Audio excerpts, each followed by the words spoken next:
How to simplify view for web page.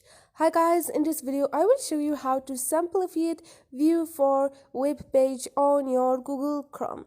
It's so easy and quick, so let's start. First thing, go to your Google and now click on those 3 points up there and click on settings. Scroll down and click on accessibility.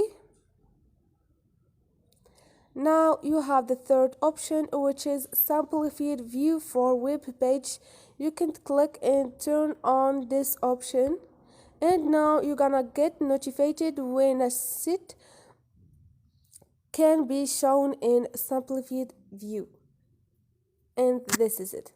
So this is it guys. Hope this video was helpful to you, and if you like the video, don't forget to subscribe and like.